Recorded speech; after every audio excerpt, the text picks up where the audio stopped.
The moment Vivian dropped her fork, I knew something was terribly wrong. My sister-in-law, Rachel, had just announced she was moving into our family home, the same house my late mother had left specifically to me. The dining room fell silent, except for the grandfather clock ticking in the corner. My husband, Marcus, avoided my eyes while his father nodded approvingly at Rachel's declaration. But what they didn't know was that I had already discovered the forged documents hidden in Marcus's desk drawer, the ones transferring my inheritance to his sister. Tonight, everything would change. Before we dive into this family betrayal that shook me to my core, I want to know, where are you watching from tonight? If you've ever dealt with family drama or felt like the outsider in your own home, hit that like button and subscribe for more real stories about standing up for what's rightfully yours. Trust me, you won't believe what I discovered next. 3 weeks before that dinner, I had been looking for our insurance papers in Marcus's home office when I stumbled across a manila folder labeled Estate Documents. My heart raced as I opened it, expecting to find copies of my mother's will. Instead, I found something that made my blood run cold. There were multiple versions of my mother's will, the original that left everything to me, and several forgeries with my mother's signature expertly copied, each one giving increasing portions of the inheritance to Marcus and Rachel. The most recent forgery transferred the entire estate, including our family home worth over $400,000, directly to Rachel. I photographed everything with shaking hands before carefully placing the documents back exactly as I found them. That night, I couldn't sleep. Marcus lay beside me snoring peacefully while I stared at the ceiling, wondering how long this betrayal had been in the works. The next morning, I called my mother's estate attorney, Helen Rodriguez, and scheduled a private meeting. When I showed her the photographs, her face darkened immediately. "This is sophisticated fraud," Helen said, adjusting her glasses as she examined the images on my phone.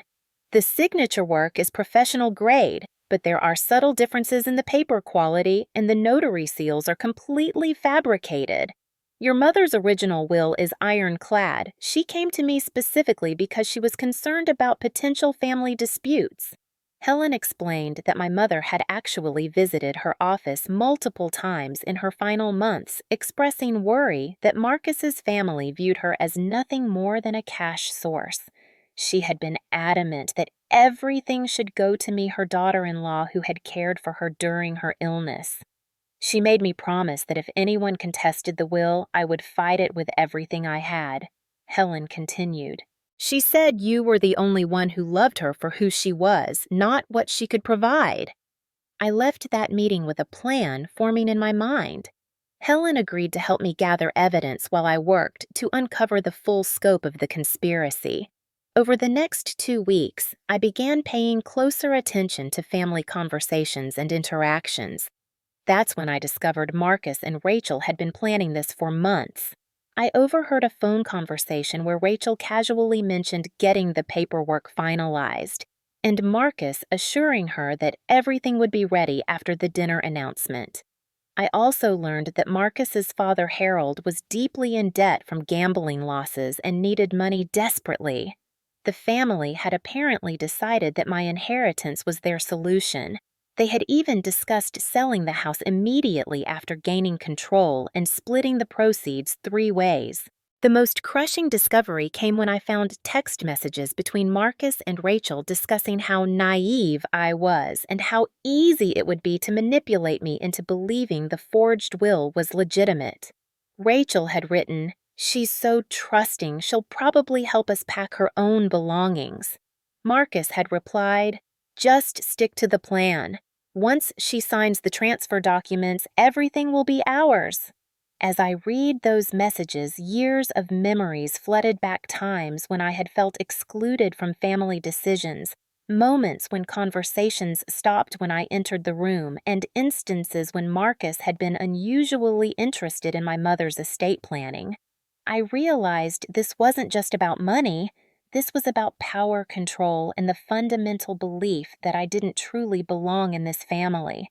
They saw me as an outsider who had lucked into something valuable and they were determined to take it back.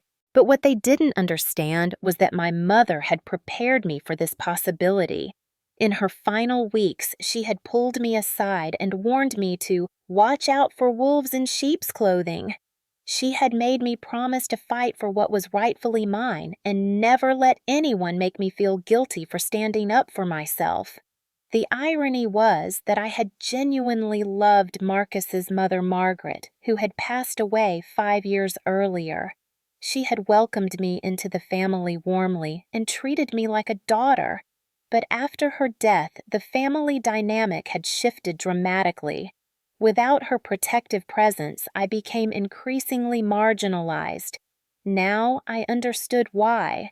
They had been waiting for the right opportunity to strike, and my mother's death had provided the perfect moment. They assumed I would be too grief-stricken and overwhelmed to question anything they presented to me. Helen helped me understand the legal implications of what they were planning. Not only was document forgery a serious felony, but conspiracy to commit fraud could result in significant prison time for all parties involved. The estate was large enough that the charges would likely be elevated to grand theft.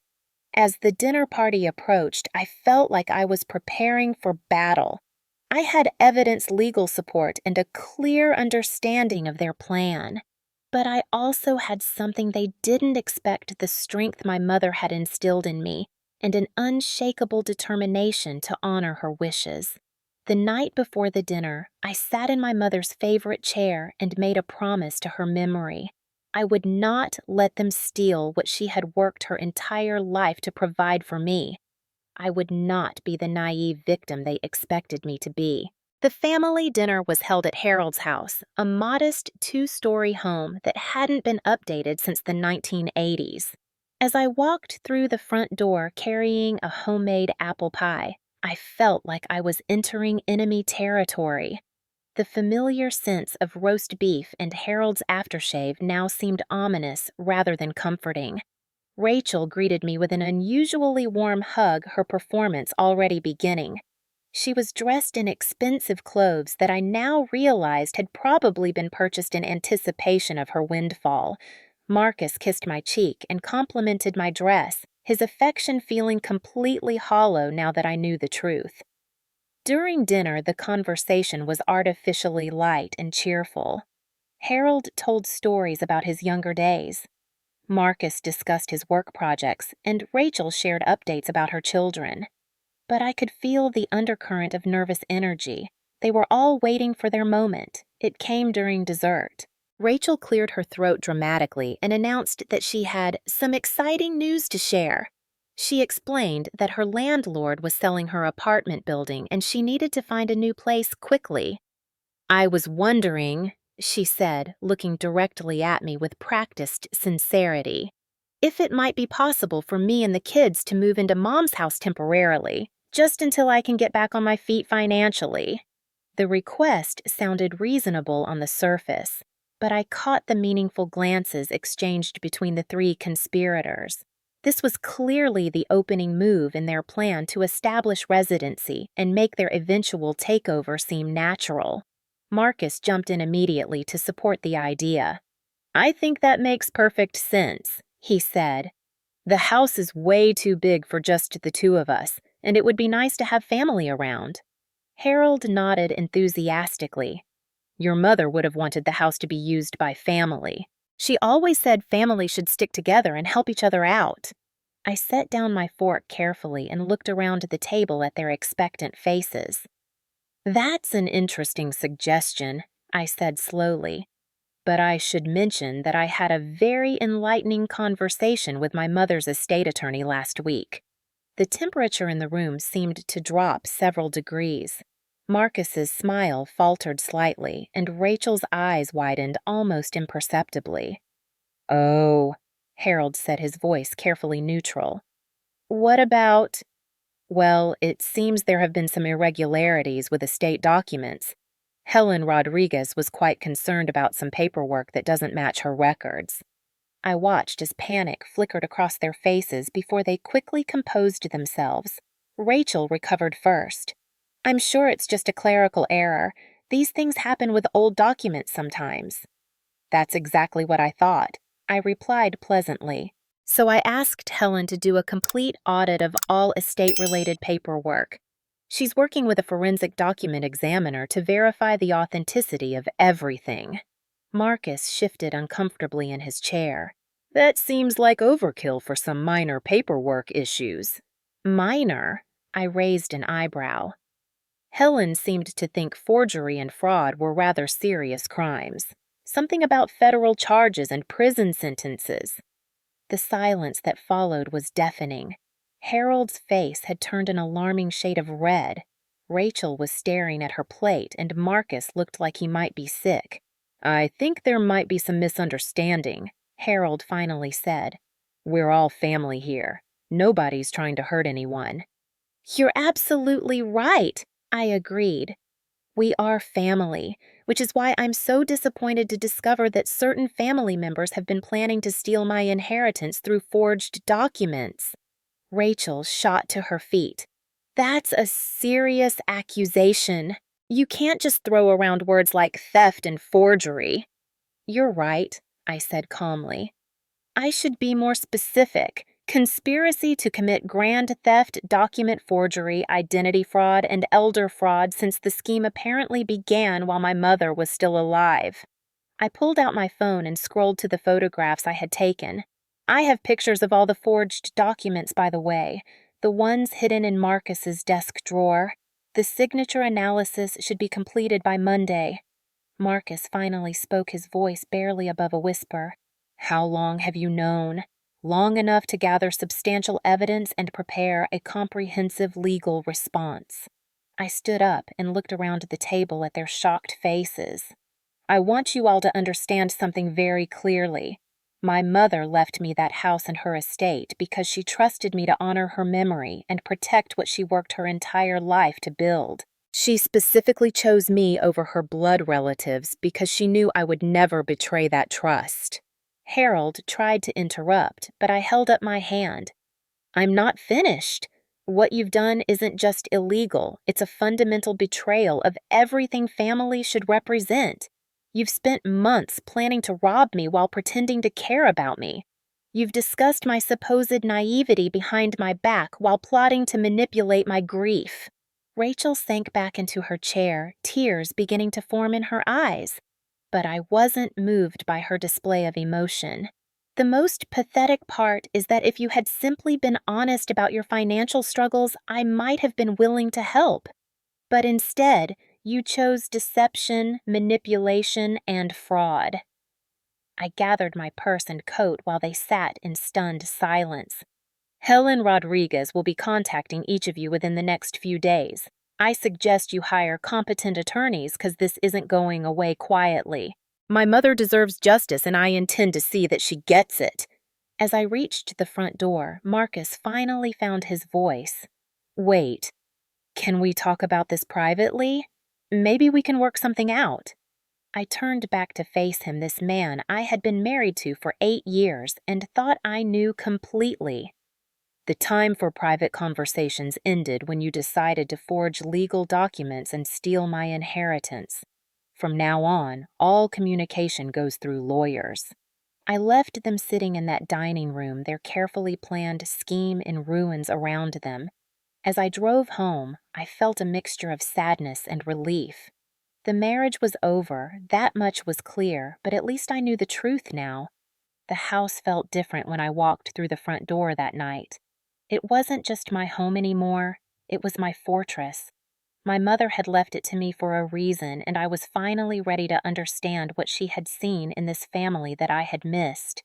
The next morning brought the first real consequence of my dinner revelation. Marcus didn't come home that night, and when I tried calling him, his phone went straight to voicemail. A text message at 6 a.m. simply read, "Staying at Dad's, need time to think." I spent the weekend in a strange state of limbo, alternating between fury and heartbreak. 8 years of marriage had apparently meant nothing to him compared to the prospect of easy money, but I couldn't afford to wallow in self-pity. I had a legal battle to prepare for. Monday morning, I was in Helen's office by 9 a.m. sharp. She had worked through the weekend with the forensic document examiner and had news that both thrilled and terrified me. "The forgeries are even more sophisticated than we initially thought," Helen explained, spreading several documents across her conference table. "This wasn't a simple cut-and-paste job. Someone with professional training created these documents." She pointed to subtle details in the forged signatures and official seals. "The paper stock matches authentic legal documents from that time period. The ink chemistry is correct, and even the notary information corresponds to real notaries who were practicing when your mother supposedly signed these documents." "What does that mean for our case?" I asked. "It means we're not dealing with amateurs. This level of sophistication suggests they either hired a professional forger or someone in their circle has extensive experience with document fraud." Helen had already contacted the district attorney's office, and they were treating it as a priority case given the dollar amount involved and the complexity of the scheme. "There's something else," Helen continued. "I did some digging into your in-laws' financial situation. Harold owes over $60,000 to various creditors, including some rather unsavory characters involved in illegal gambling operations." That explained the desperation behind their plan. They weren't just greedy, they were in serious trouble. "I also discovered that Rachel has been claiming bankruptcy protections while hiding assets. If we can prove she was planning to acquire your inheritance while misrepresenting her financial status to the bankruptcy court, that's additional federal charges." Helen recommended I hire a private investigator to uncover the full scope of their activities. "We need to know everyone involved and exactly how long this has been planned. The more evidence we have, the stronger our position becomes." That afternoon, I met with Patricia Williams, a former police detective who specialized in financial crimes. Patricia was a no-nonsense woman in her 50s who reminded me strongly of my mother, tough, intelligent, and absolutely fearless. "Based on what you've told me, this conspiracy probably involves more people than you realize," Patricia said after reviewing the documents. "Professional forgery requires connections and resources that your in-laws probably don't have independently." She outlined an investigation strategy that would trace financial transactions, communication records, and known associates to identify all participants in the scheme. "I'll also look into their recent activities and expenses. If they've been spending money in anticipation of this windfall, that's additional evidence of premeditation." Patricia's first breakthrough came within 48 hours. She discovered that Harold had been in contact with a man named Vincent Torres, who had served time for document forgery and identity theft. Phone records showed multiple conversations between Harold and Torres dating back 6 months. Even more damaging was the discovery that Rachel had already signed a lease for a luxury apartment in an upscale neighborhood, with the lease scheduled to begin the month after their planned takeover of my inheritance. She was so confident this would work that she committed to a rental that costs more than twice her current income, Patricia explained. That level of certainty suggests they had inside information or assistance we haven't identified yet. The investigation also revealed that Marcus had been researching estate law and inheritance procedures for over a year. His browser history showed dozens of searches related to contesting wills, transferring property ownership, and the statute of limitations for inheritance disputes. But the most shocking discovery came when Patricia traced a $20,000 payment from Harold's account to Vincent Torres made just 2 weeks before my mother's death. "This suggests the forgery scheme was already in motion while your mother was still alive," Patricia said grimly. "That elevates this to elder fraud and potentially manslaughter if they caused her additional stress during her final days." I felt physically sick thinking about my mother's last weeks. Had she suspected something? Had their pressure and manipulation contributed to her decline, Helen was equally disturbed by these revelations. This changes everything. We're not just talking about inheritance fraud anymore. We're looking at a systematic conspiracy that may have hastened your mother's death.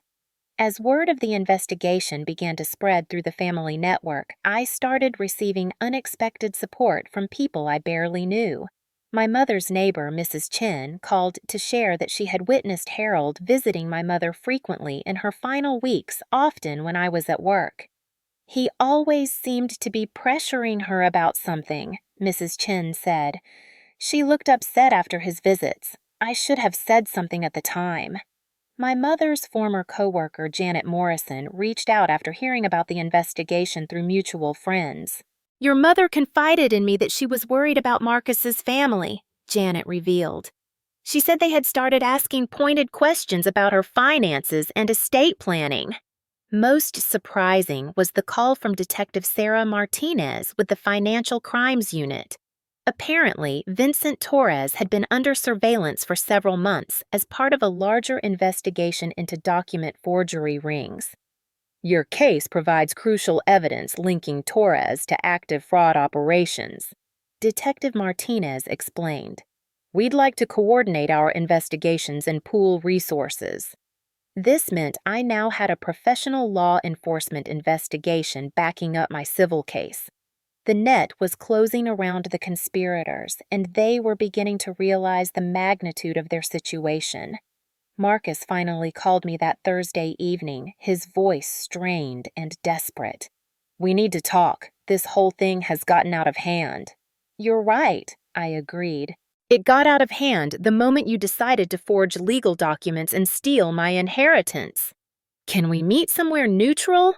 Maybe we can figure out a way to resolve this without destroying everyone's lives.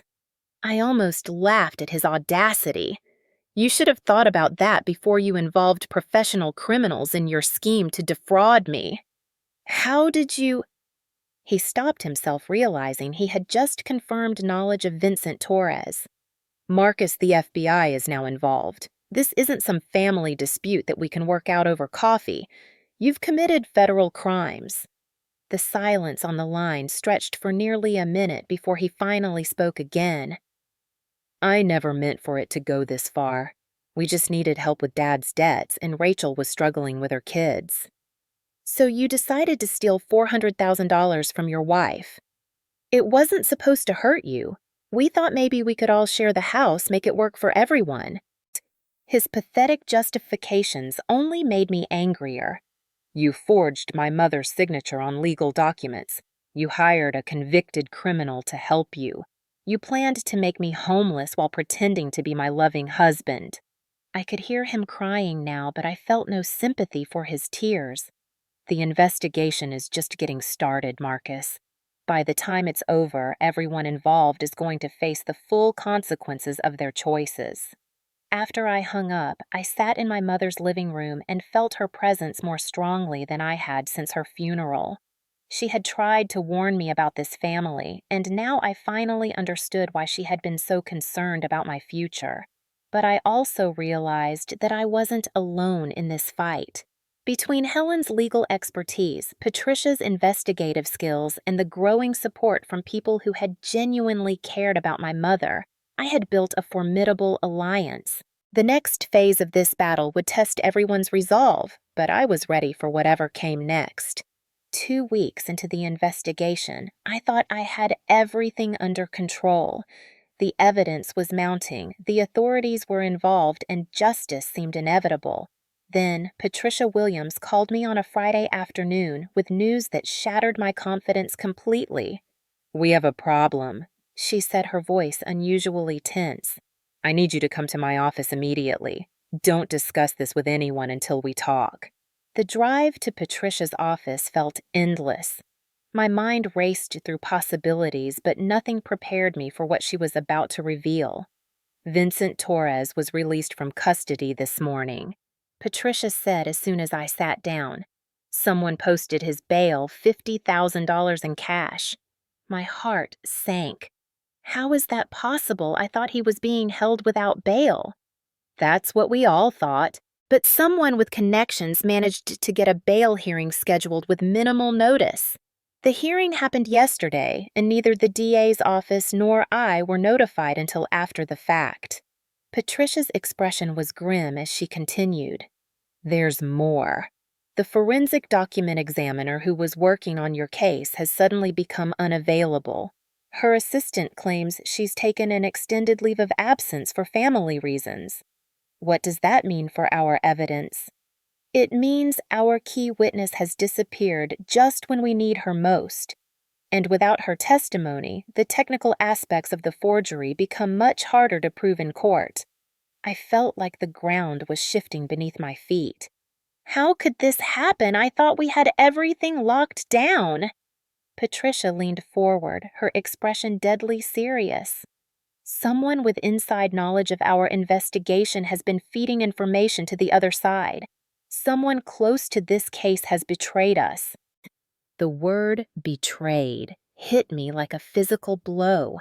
After everything I had already been through, the idea that someone in my new alliance was working against me felt devastating. Who? I whispered. I'm not certain yet, but I have suspicions. Tell me, have you shared details about the investigation with anyone outside our immediate circle? I thought carefully. Only Helen Yu Detective Martinez, and I stopped remembering something that made my stomach drop. What is it? Janet Morrison, my mother's former coworker. She's been checking in regularly, asking about the progress of the case. She said she wanted to help in any way possible. Patricia pulled out a thick file and opened it on her desk. I ran background checks on everyone connected to this case. Janet Morrison has some interesting financial history. She showed me bank records that revealed substantial gambling debts and several personal loans that were currently in default. She owes money to some of the same people your father-in-law is indebted to. The realization hit me like a sledgehammer. Janet hadn't reached out to help me. She had been planted to monitor the investigation and report back to Harold's criminal associates. There's more, Patricia continued. I discovered that Janet and Harold have been in regular contact for months. Phone records show they talked at least twice a week, including several lengthy conversations right after your mother's funeral. I felt physically sick thinking about how I had trusted Janet with sensitive information about our strategy and evidence. She had seemed so genuine, so concerned about my mother's memory and my well-being. She's been playing me from the beginning, I said, my voice barely above a whisper. It gets worse. Janet has been feeding information not just to Harold, but directly to Vincent Torres. She's apparently been promised a substantial payment once they successfully claim your inheritance. Patricia showed me surveillance photos of Janet meeting with Torres at a coffee shop just 3 days earlier. In the photos, she was handing him a manila envelope. We believe that envelope contained copies of our investigation files and strategic plans. That's how Torres knew exactly when to skip town and how the document examiner was compromised. The scope of the betrayal was staggering. Not only had Janet infiltrated my support network, but she had actively sabotaged our efforts to seek justice. She had sat in my living room, held my hands while I cried about the betrayal by my husband's family, and all the while she was plotting against me. What does this mean for our case? I asked, trying to process the implications. It means we have to assume they know everything we've discovered so far. Our element of surprise is gone. Key evidence may be compromised, and they've had time to cover their tracks. Patricia explained that with Vincent Torres free and the document examiner unavailable, proving the forgeries would be much more difficult. The technical analysis that would have been the cornerstone of our case was now in jeopardy. But here's what they don't know. Patricia continued, a slight smile crossing her face for the first time during our meeting. I've been running a parallel investigation that Janet doesn't know about. I suspected there might be a leak early on, so I've been keeping certain discoveries to myself. She pulled out another file, this one much thicker than the first. While they think they've neutralized our main evidence, I've been building an entirely different case based on financial transactions and communication records. Patricia had discovered that the conspiracy involved far more money than just my inheritance. Harold, Rachel, and Marcus had been planning a series of fraudulent schemes targeting elderly victims throughout the region. Your mother wasn't their first target, she was going to be their biggest score. I found evidence of at least 3 other elderly individuals who were approached with similar inheritance scams. This revelation changed everything. Instead of a simple family dispute over an inheritance, we were looking at an organized criminal enterprise that had been operating for years. I've also identified the source of the sophisticated forgery work. Torres isn't working alone. He's part of a network that includes corrupt notaries, compromised bank officials, and even a probate court clerk who has been facilitating fraudulent estate transfers. Patricia had been coordinating with federal authorities to build a comprehensive case against the entire network. The investigation into my situation had uncovered a much larger criminal operation, but we need to be extremely careful moving forward. Janet will be reporting our every move, and they may become desperate enough to take more aggressive action. As if summoned by Patricia's words, my phone rang. It was Janet Morrison. Patricia gestured for me to answer and put it on speaker. "Hi, Janet," I said, trying to keep my voice steady. "Oh, honey, I'm so glad I caught you. I've been hearing some concerning rumors about your case. Some people are saying the investigation might be falling apart." The fake concern in her voice now sounded obvious to me. "What kind of rumors?" "Well, I heard that some of your key evidence might not be as solid as you thought. Maybe it's time to consider settling this quietly before things get too complicated." Patricia was furiously taking notes, recording every word of Janet's obvious attempt to manipulate me into abandoning the case.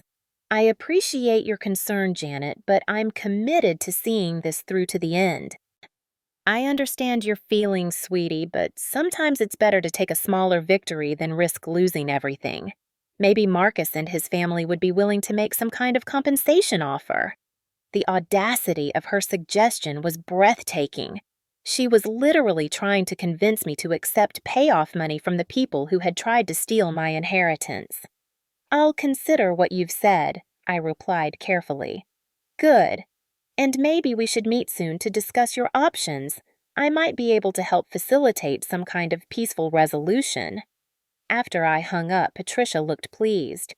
"Perfect. She just gave us everything we need to prove she's working with them." Patricia explained that Janet's call had been recorded and would serve as evidence of witness tampering and obstruction of justice. The investigation had just shifted from defense to offense. Now we have them exactly where we want them. They think they've won, which means they'll get careless and make mistakes. But even as Patricia outlined our new strategy, I felt emotionally drained by this latest betrayal. First, my husband and his family, now someone I had trusted as a friend and ally. It seemed like everyone in my life had been living a lie. "I know this is difficult," Patricia said gently. "But remember that their willingness to involve so many people and commit so many crimes proves how valuable what you're fighting for really is. Your mother chose you for a reason, and she would be proud of how you're standing up for yourself." As I drove home that evening, I reflected on how naive I had been to trust Janet so completely. But I also realized that this betrayal had actually strengthened our position. By revealing their desperation and the scope of their criminal network, Janet had inadvertently provided us with the evidence we needed to destroy them completely. The war was far from over, but now I knew exactly who my enemies were.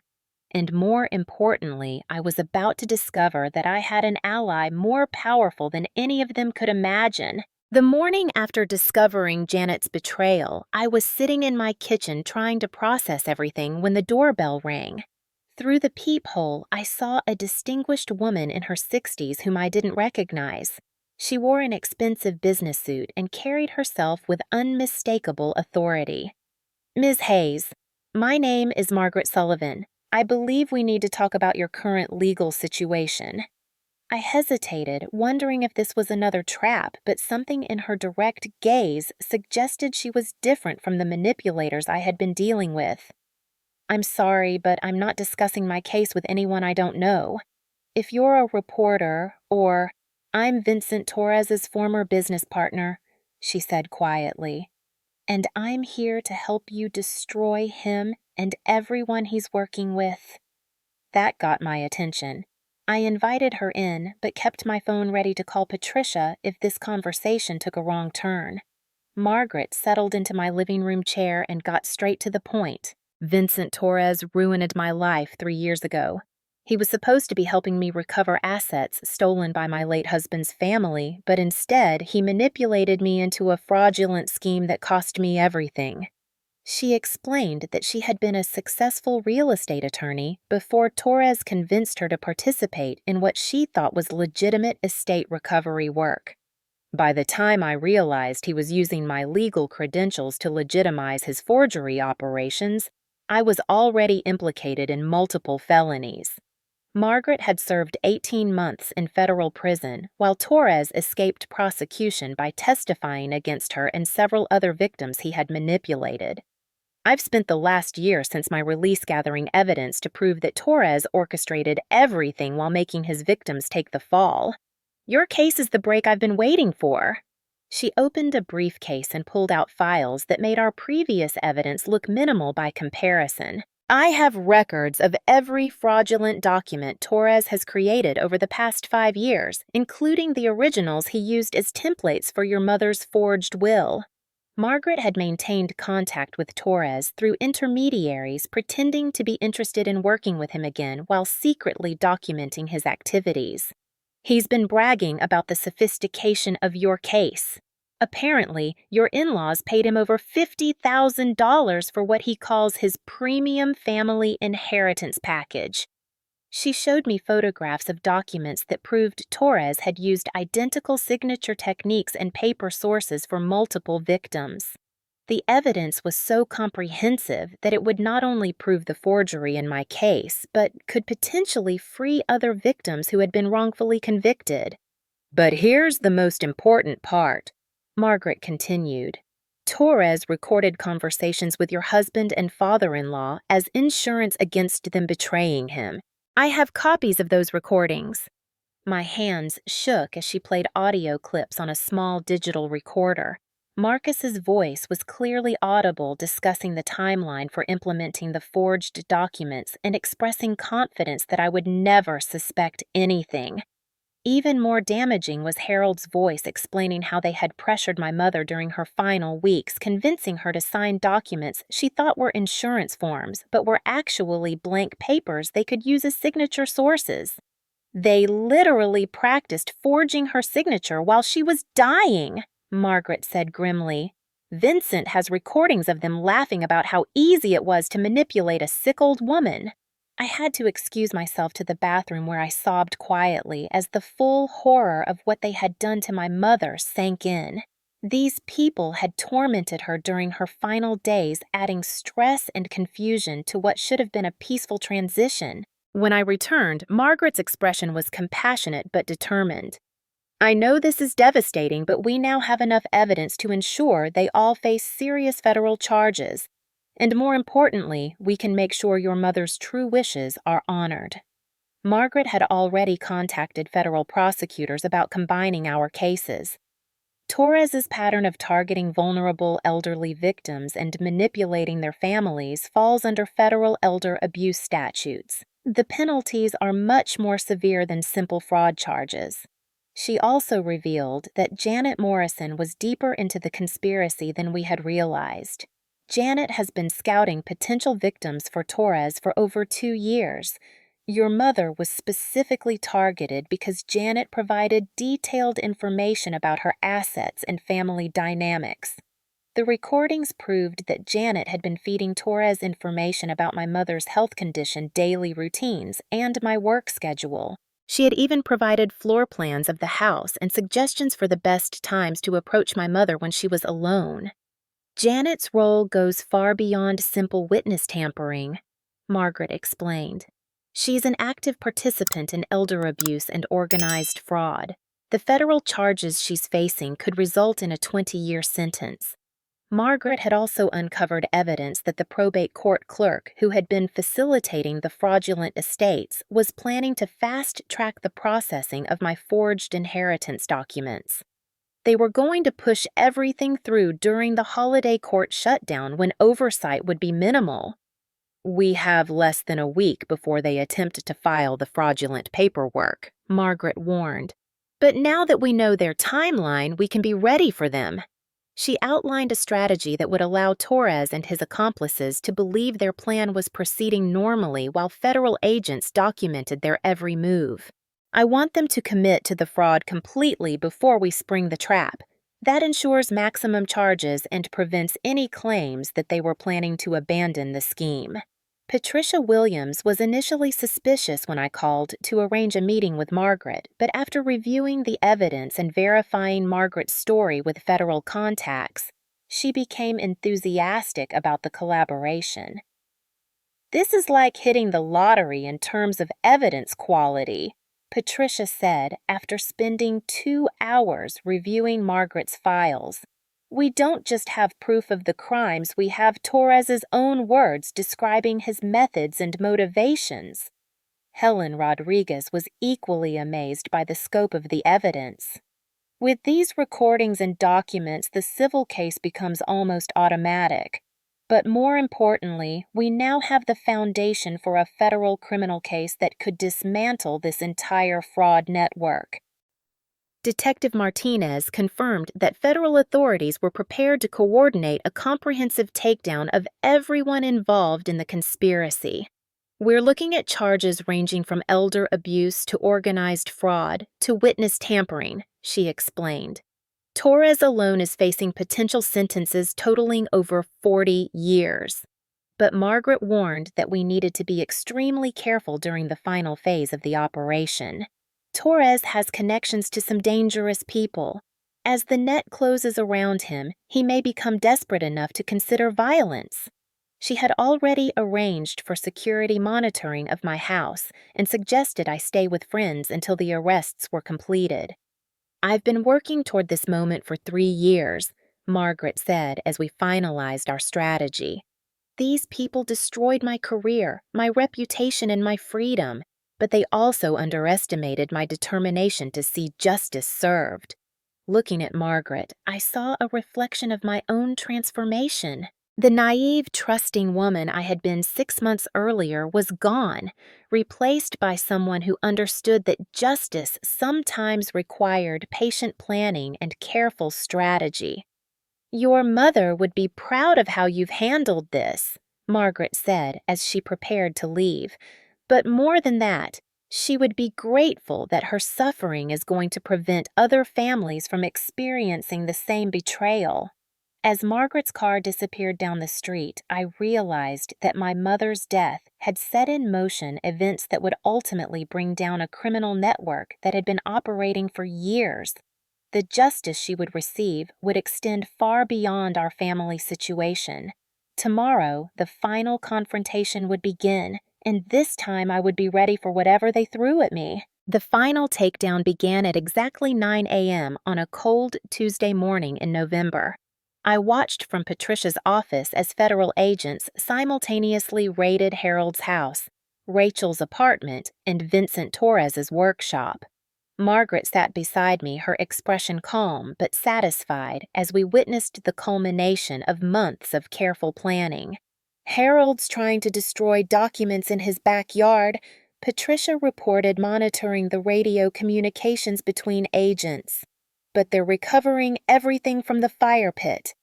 Within 3 hours, all the primary conspirators were in custody.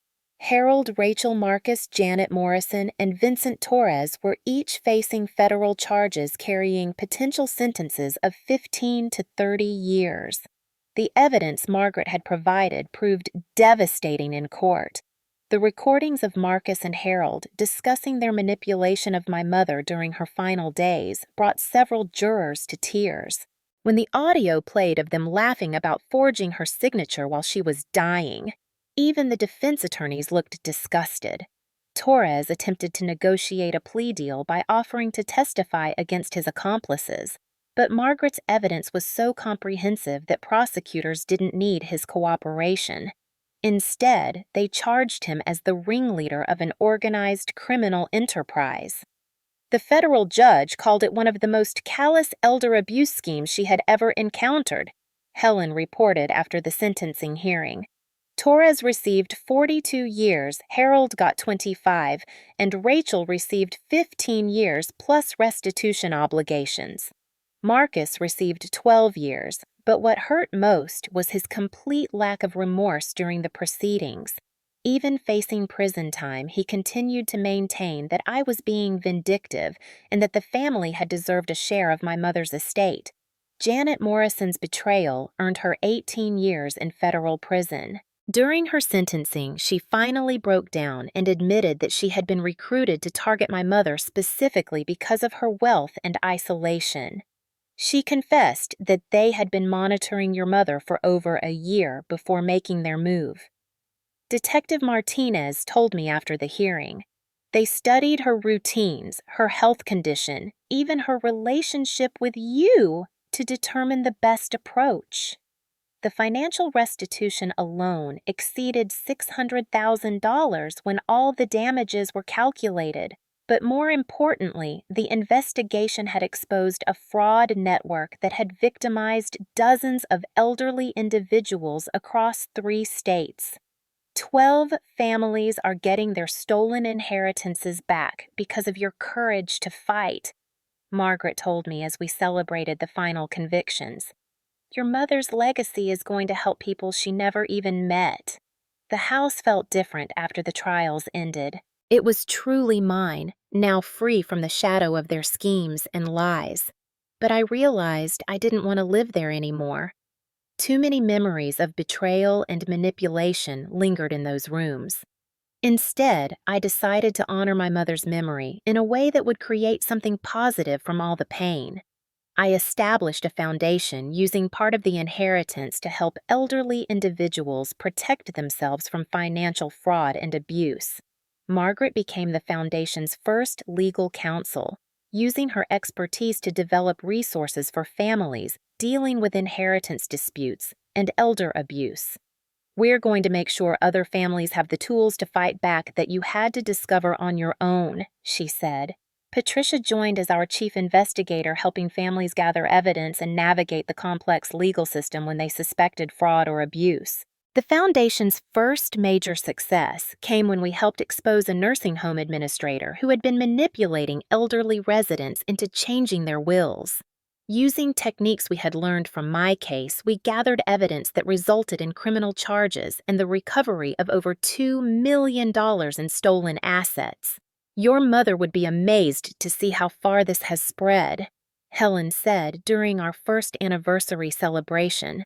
One woman's courage to fight an injustice has created a movement. I met David Thompson, a social worker who specializes in elder advocacy, during one of our foundation events. Unlike Marcus, David genuinely cared about justice and protecting vulnerable people. Our relationship developed slowly and naturally, built on shared values rather than convenience or manipulation. You've turned your pain into purpose, David told me as we planned our wedding 18 months after the trials ended. Your mother would be so proud of the woman you've become. The woman I had become was indeed different from the naive person who had trusted blindly and assumed the best about everyone. I had learned to verify trust, to question motives, and to stand up for what was right, even when it was difficult. But I had also learned that there were good people in the world like Margaret, Patricia, and Helen, who would stand with you when you fought for justice. The family I had lost through betrayal had been replaced by a chosen family bound together by shared values and mutual respect. As I stood in my mother's garden on what would have been her 75th birthday, I could almost feel her presence approving of everything that had transpired. Her death had been painful, and her final days had been tainted by the conspiracy against her, but her legacy had ultimately triumphed. The foundation had helped over 40 families recover stolen assets and had successfully prosecuted 12 separate fraud rings. More importantly, we had created resources and support systems that would protect countless future victims. Justice isn't just about punishment, I said during my speech at our second annual fundraising gala. It's about ensuring that good people don't suffer alone and that evil actions have consequences that extend beyond the courtroom. Looking out at the audience of supporters, investigators, attorneys, and families we had helped, I realized that my mother's greatest gift hadn't been the house or the money she left me. It had been the strength to fight for what was right and the wisdom to build something meaningful from the struggle. The betrayal that had nearly destroyed me had instead revealed who I really was underneath all the people-pleasing and conflict avoidance. I was someone who could stand up to powerful opponents, gather allies, and fight until justice was served. Marcus would spend the next 12 years in federal prison, plenty of time to reflect on how his greed had cost him everything that actually mattered. Harold died of a heart attack during his third year of incarceration, never getting to enjoy the money he had tried so hard to steal. Rachel was scheduled for release in 12 more years, but would face decades of restitution payments that would ensure she never profited from her crimes. The luxury apartment she had leased in anticipation of her windfall had been forfeited to help pay damages to her victims. But the most satisfying justice was Vincent Torres spending what would likely be the rest of his life in federal prison, finally paying the price for years of preying on grieving families and vulnerable elderly victims. As for me, I had found something more valuable than the inheritance they had tried to steal. I had discovered my own strength, built a family of choice based on shared values rather than blood relations, and created a legacy that would protect others from experiencing the betrayal and pain I had endured. So, here's what I want to know from all of you who have stayed with me through this incredible journey. Have you ever had to fight for what was rightfully yours when even family turned against you? Have you experienced that moment when you realized someone you trusted completely was betraying you behind your back? Share your stories in the comments below, because I know I'm not the only one who has walked this difficult path. If this story resonated with you, please hit that like button to help others find it. Subscribe and ring that notification bell because I'll be sharing more real stories about standing up to family manipulation and finding the courage to fight for justice. And please share this video with anyone who might be facing their own family drama, because sometimes knowing you're not alone makes all the difference. Thank you for taking this journey with me and for supporting everyone who refuses to be a victim of family betrayal. Remember that blood doesn't automatically make someone family, and sometimes the people who truly care about you are the ones you choose rather than the ones you're born with. Keep fighting for what's right. Keep building your chosen family and never let anyone make you feel guilty for standing up for yourself. Until next time, stay strong and remember that karma always finds a way to balance the scales.